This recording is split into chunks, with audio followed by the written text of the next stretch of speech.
Paul just set the bar high. Okay, but then so did Jenny. So let's see if I can keep that bar this high. So I'm going to talk to you about it depends. Making product decisions in context. So I really would like a little bit of audience participation right at the start. I've got a question for you. This is a question we might ask in a product context. Should we expand into a new segment? What answer might I give? You got it. Or should we do some discovery on this? You're right. Should we sunset this product? It does indeed. Should we solve this customer problem?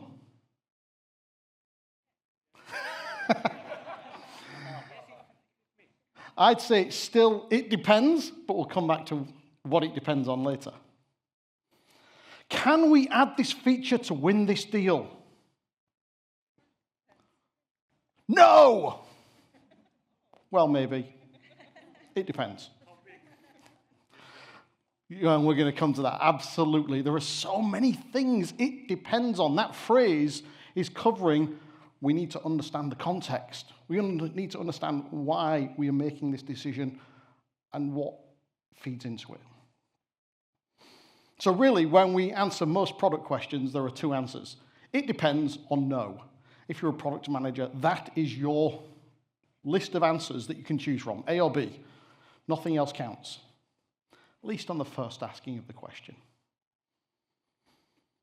So why am I stood at the front? Well, Paul introduced me a little bit. Yeah, I'm a product coach, and for the last 6.5 years, I've had the mission of helping product teams to be successful. On LinkedIn the other day, I hinted at, maybe I've got an announcement today. The announcement is, that's not my mission anymore. I know, shocking, right? I still fundamentally believe that the product people in the room need to be the entrepreneurs in the room.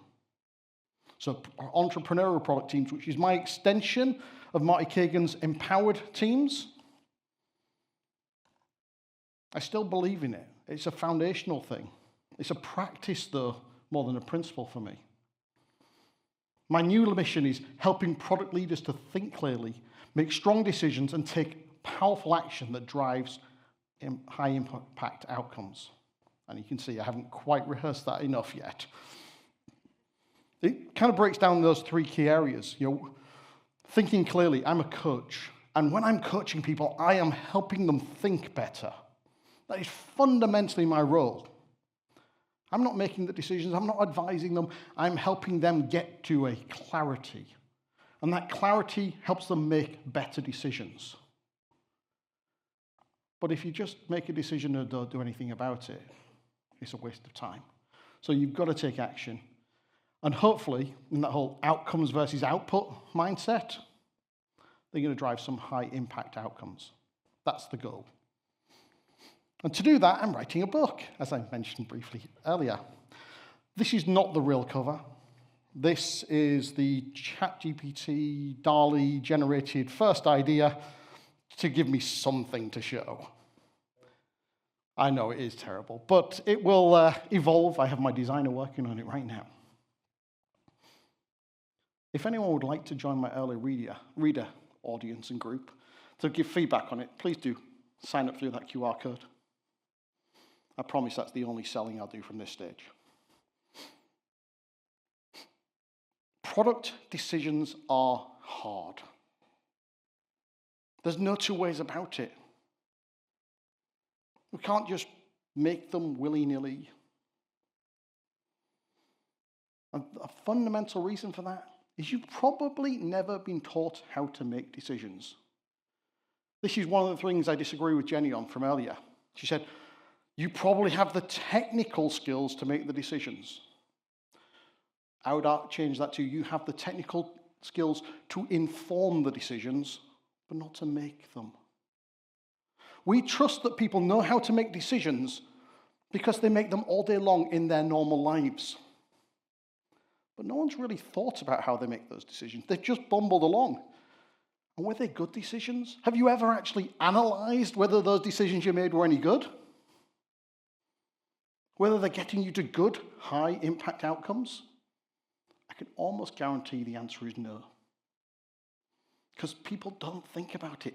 We just take it as a skill that we have as humans for living.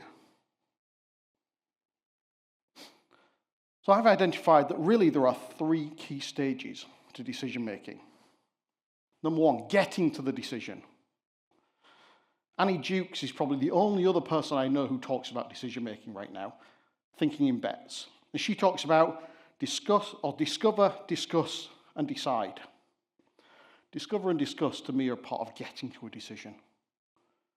We're finding the information, we're kind of arguing about it, or discussing, debating. I quite like a bit of conflict, creative conflict, constructive conflict. So we're trying to get to that decision. We're getting to the point where we have the information, we've debated, we've discussed, we've understood the context, and then we make a decision. I fundamentally don't believe in democratic decision-making, sorry. Or consensus-based decision-making. It's slow and suboptimal. It tends to get to the lowest common denominator. There's autocratic decision-making, that's also problematic. The hippo effect. But there are other models. And my preferred model is what's called participative decision-making, where we hear all the voices, we hear all the input, but still somebody owns that decision. Someone makes that decision. Probably not in the room at the time with everybody. They've had the discussion and then they leave and make a choice based on all that information. But then, if you make a decision and then someone walks out the room and does something different, what was the real decision? I came across an example recently. I work a lot with a guy called Bruce McCarthy, who you probably know from Roadmaps Relaunched. I also have a YouTube channel about road mapping, if anyone's interested. And he's telling me an example of where he'd worked with a team to come up with their OKRs. Now, they had too many. Let's start there. But they had 4 as the exec team when they left at the company level OKRs. But what happened was the CTO walked out of the room, went to his team, wrote them all on the board, then struck out 2 of them and said, we're going to ignore those. So the reality of the decision, the implementation of that decision, was that there were only 2 OKRs. Now that might have been a good thing.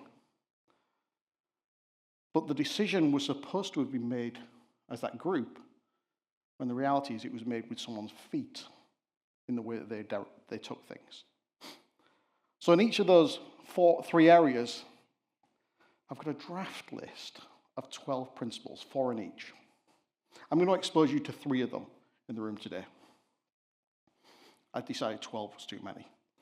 And there's then a bunch of supporting practices. I'm not going to dive into those. Tools and techniques like PRFAQs and OKRs and et cetera, et cetera, et cetera. I have a highly pragmatic perspective on everything. There is no one way. There's many ways. There's the right way for your organization, for your context. But there are some foundational principles to apply across that context. So, what do some of those decisions depend on? And some of you started giving me some of those answers. Hint, this is not an exhaustive list. I am not trying to say all the things it depends on. I'm giving you some examples. Should we expand to a new segment? Well, it depends on, have we exhausted our current segments? Are they easier to go and get more business from the current people? Why are we going after something new when we've already got the channels, we've already got the relationships over here? That's much harder to win. There might be a strategic reason, like there's a competitor going after those. If we don't get there now, then we're maybe ceding it to them and never going to get there. Or why will we be credible in this segment? You might have the best idea in the world, But if customers will not take you seriously in that market, you're wasting your time and money. Or another way to put it, you're wasting your life. Does our product fit that segment? Does it solve problems that that segment cares about? Or how big's the opportunity? If it's huge, then maybe actually it's better to go after this new segment than the old one. There's so many things we can think about. And that's just a little bit of the context for that sort of decision. Similarly, for should we do discovery on this?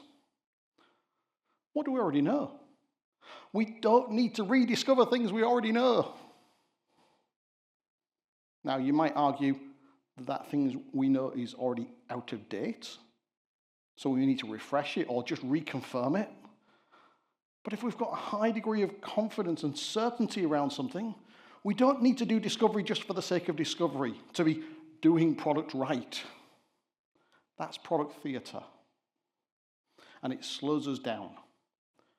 Our goal is not to do discovery. Our goal is to deliver customer and business value at scale, period. Discovery is just one of the practices we used to get there. And that will evolve in the future. We used to do market analysis back in the day, which is a form of discovery in reality, just applying different techniques in it.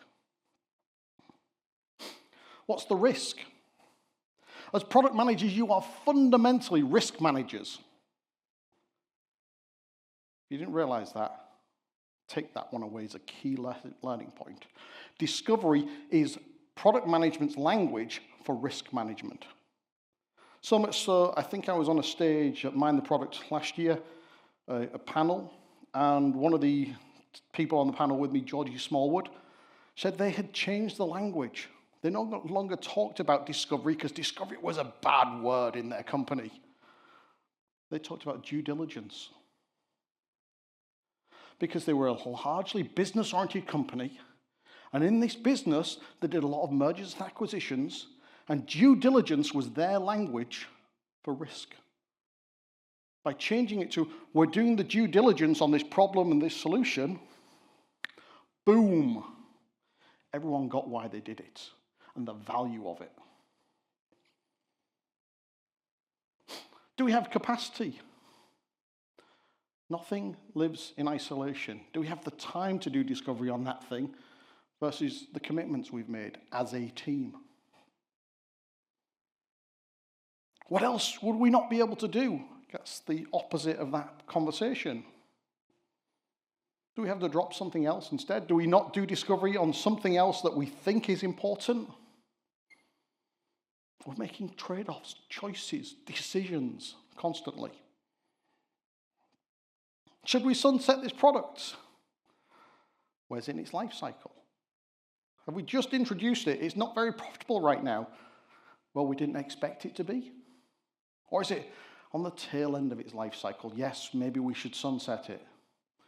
But if it's still making profit, maybe we shouldn't. There's a classic example of this in the physical product world, the VW Beetle. I'm sure most of you remember this as a car. They tried it twice now. When they first killed the VW Beetle, it's because someone took a Boston Consulting Group matrix, the BCG, and put it in the dogs category. And so they said, oh, well, we're not making any money on it. It's a dog. We should kill it. What they missed were the intangible benefits. It was iconic to their brand. It defined them. They regretted it for years afterwards. Hence, they tried to restore it and bring it back to market with a new generation. But it was never quite the same, never quite right. So you're understanding why and how does this fit and how does it affect our business and our brand? Its role in our portfolio. Does it define our brand or does it make us money? Does it help us sell something else? Is it cannibalizing something else? Too many times people have two products in their range that one is eating the other one. And we can have a lot of efficiency by just optimizing to one. Can we save it? Even if it's at the end of its life cycle, is there an opportunity to turn it around? What would it take? What's the opportunity cost of turning it around? Should we solve the customer problem? Is it strategically aligned? Now, we could have a whole, probably day on strategy. But let's assume we actually have a strategy and that we actually know what the heck it is. Because in most organizations, you've probably not even been told what your strategy is. Never mind having one. If it's strategically aligned, then maybe we do go and do this thing. If it's not, why the heck are we even talking about it? Why are we wasting our time? Is now the right time? And that's a strategic decision as well. Is there a reason in the market to do this now? Is there a reason in terms of our capabilities to do it now? One of the last products I took to market was, if anyone's ever read the Unicorn Project, right at the end they talk about an engine sensor that you plug into the OBD port. I took those things to market years ago. There was a magic window in that market where cellular technology allowed us to get tons of data out of the vehicle before electric vehicles turned up and didn't have the requirements to have the same data connectivity built into the car. So we could take lots of data out and generate a load of value for people like insurance companies and vehicle service organizations before connectivity was built into the car. As soon as it was built into the car, it was a dead market. So you had to understand the timing, the rhythms, the events that are going on. Do we understand the problem? Then we probably need to do some discovery. Do they care enough to pay for it? There can be a great problem there, but if no customer is going to ever pay us any money for it, again, let's not waste our time. Now, there's been a vast trend over the last 10 years of product people being less and less business-oriented. You might have noticed in the market in the last year or two, it's swinging back the other way, of an expectation of us caring about the profitability of our products. Product managers have always been a business role. If you are not bringing the business context into that product team, you are missing the point. There's enough technical people in there to bring the solution. You don't need to be another one of them. There's probably 6 or 7 other people that are bringing the technical perspective. You need to bring that balance. When I started product management 20 years ago now, roughly, I had a $300 million product portfolio with full P&L responsibility as one ICPM. That's more like a director or VP role these days. You still need to care about the business. And yeah, can we add this feature to win a deal? Well, sometimes you do stuff just to survive as a company. If you have no money as a company, you don't exist tomorrow. If you don't exist tomorrow, it doesn't matter how cool your technology is or how great the problems are you solve. You're not there. One of my favorite models for this is a thing called Radical Product Thinking by Radhika Dutt. She has a rubric of survival versus vision fit. It's a trade-off I'd been making for 20 years, but not knowing how to articulate it. As soon as I saw it, it's like, that's what I've been thinking about. Sometimes you need to survive. And in a startup, scale-up context, this becomes particularly important because you've got to make it to the next funding round. So sometimes you do things that are not perfectly aligned, not perfectly in the vision, not perfectly what the team want to do, but something that the organization needs you to do. Vision strategy again. Will they pay extra for it? That's in particular good if you need it for survival. If they'll actually fund the development, great. Instead of just paying for a license. Would they be a great reference customer? I'm working with an ed tech company at the moment. If Harvard Business School came along and said, we want to be your customer, but we need this extra thing, They would absolutely do it because then they've got this lighthouse customer that they can talk about having Harvard instead of their local university. That makes sense. It gives you a marketing message. It helps you then build the business and do more in the long term. So that leads to one of the first principles. A principle on the getting to the decision level of understand the context for your decision to inform and constrain. What options can be on the table? What choices can I make? Because you don't have this complete latitude to do anything you want to do. There are constraints. Actually, the market and leadership are there to provide those. And our job is to be creative within that context to create the best outcomes we can.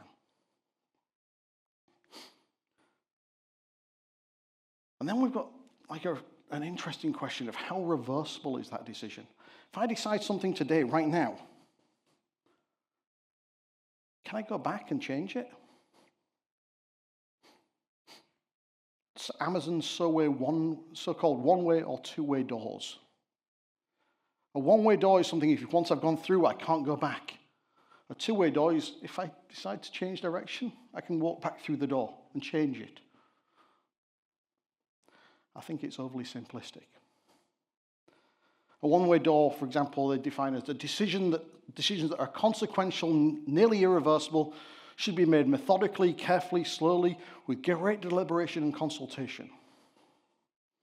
This assumes, for those Cynefin fans out there, a complicated domain in general, whereas two-way doors generally assume, well, we're in a complex domain, it's changeable, it's reversible. In general, every decision is reversible, but there's a cost, there's an impact. And so I like to think of different models. There are sticky doors. There are some doors that you're going to pull on, and they're really hard to open, but they will eventually open. Maybe you've got to have a political fight to get there. There are locked doors, both directions. You walk up to the door, it's locked. You're not allowed to go through that door. You're not allowed to take that option. Maybe it's because of government regulations or lack of money or lack of strategic alignment, or just your CEO doesn't want to do it. And that's the reality. They are allowed to make that choice. All those wet paint doors, I haven't quite got the name of this right, but they leave a mark. You touch it, you've got paint on your hands.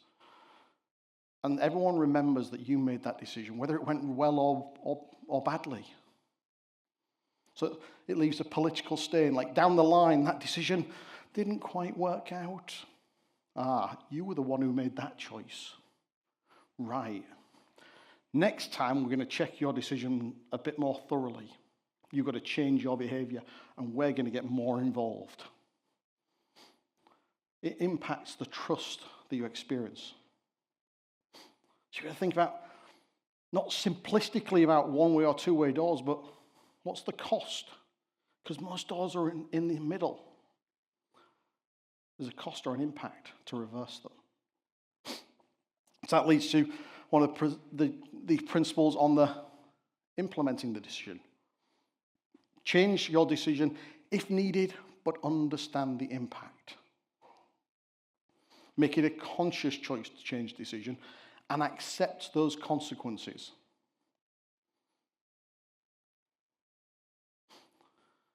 And then, lastly, really quickly, and this is again a little bit where I might disagree with Jenny a bit. I think there are two levels, or two things that play at who should make each decision. There's the level of empowerment that you have. You are empowered or given authority or control over a certain degree, and there's a level of leverage. Bigger decisions have more impact or higher leverage. And they cross over somewhere. The highest leverage things you are empowered to make are the decisions you should make. The things where you're not empowered to make them, you should escalate up with a recommendation And this is, I guess, I agree with Jenny in the context of you move the decision to where the information is. Not all the information flows down and can flow down. There's some information that stays at the top. Like if you're going through a potential mergers and acquisitions activity, and therefore you need to implement a particular feature or function or integration, the board will know about that. You won't know.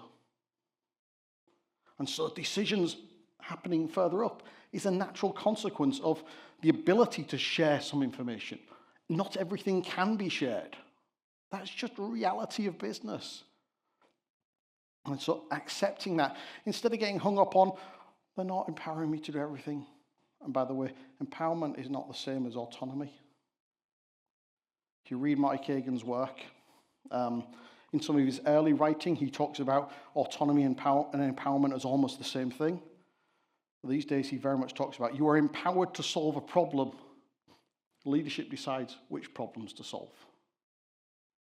And that's a subtle difference. And on other things, you're going to delegate down, but you're going to provide that context.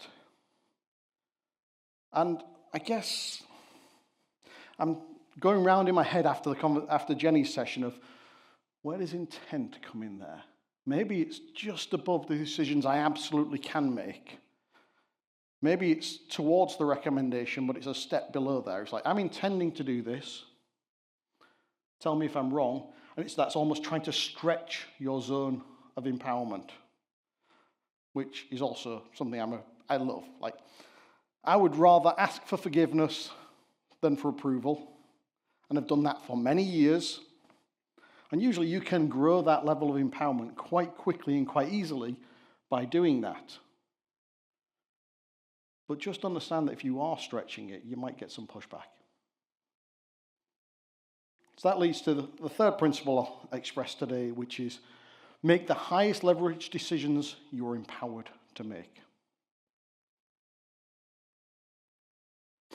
So overall, we've got a framework of thinking about getting to that decision. How do we get there? How do we gather the thoughts? How do you gather the context? How do you gather all the inputs? Which might be going off and doing a load of discovery. That's getting to it. We're not making the decision there. We're making a small decision of let's do some discovery. And then we're using that to inform a bigger decision, which is then going to be made by one or more people. And we'll choose the right decision-making methodology for that context. Like if it's, where should we go for the team meal? Fine, consensus, go for it. Or democracy, go for it. If it's a high leverage decision about how should we evolve our business model, then maybe that's something the trio or the product manager needs to make. Maybe it's something that needs to go to the director of product, or as I like to think of it, as the leadership trio of the engineering manager, the product director, or the engineering director, the product director, and the design director. Sometimes it needs to go to that level. And then let's implement it. Let's make sure things like measure it and know what success looks like and make sure we know when to revisit it. And so, if you want to know more about the 12 principles, the best way is to follow along with that early reader stuff that I mentioned earlier and the supporting practices, because that's going to turn up in the book. So let's just make some better decisions, folks. If you want to join that journey, let me know.